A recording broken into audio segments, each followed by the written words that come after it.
My way of being an artist.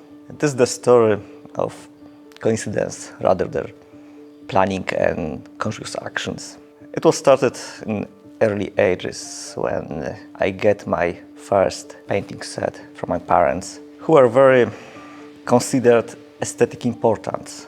So they gave me a paint set rather than another plastic toy. At the beginning, it was just fun, nothing else. My dad is an architect, so it was quite obvious for me that I took a similar path. But even when I studied at the Krakow University of Technology, a drawing was just a tool to be an architect, not goal itself. But in fact, the issue of perceiving and valuing my environment through its visual aspect grew stronger in me.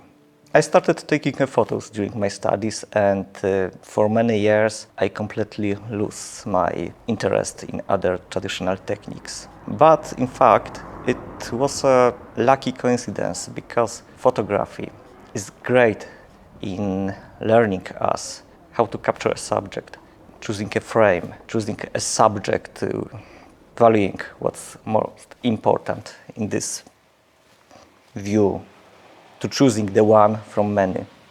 Painting has reappeared again in my life as a game, as a break from everyday problems of adult person, job. I mean that I had to have something that led me to move my thoughts to the completely different paths. That's time.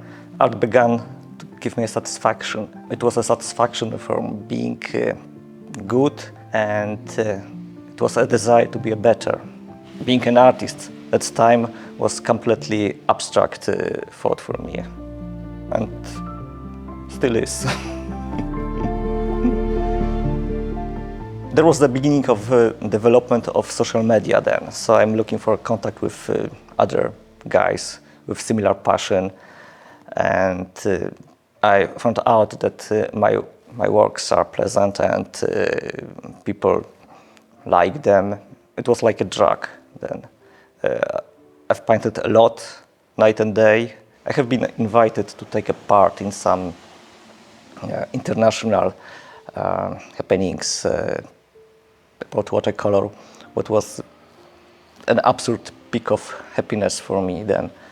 I am driven by the admiration to what I see and to what I can't see, but I would like to see. Everything what is not so obvious, what is hidden. My painting, although realistic, has a big amount of understatement. It's because I'm fascinating with what's not so obvious, what's emerge from the shimmering of the morning light, what is in the shade of the small street, what's happened under the umbrella of coffee gardens, and so on. So can I tell an artist who is struggling with confidence, try to do what you like, not force yourself to paint something which is not comfortable for you, what you don't like. Just paint the things, you enjoyed them.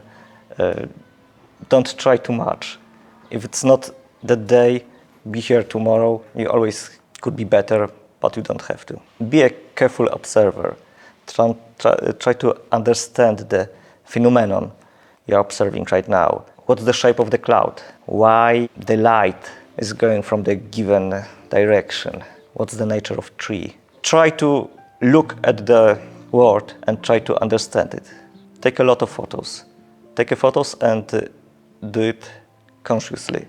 Think about it. First, learn how to choose a capture, how to choose a frame, how to choose the right elements and to eliminate unnecessary ones. And it gives you a lot of materials to work with in the studio later.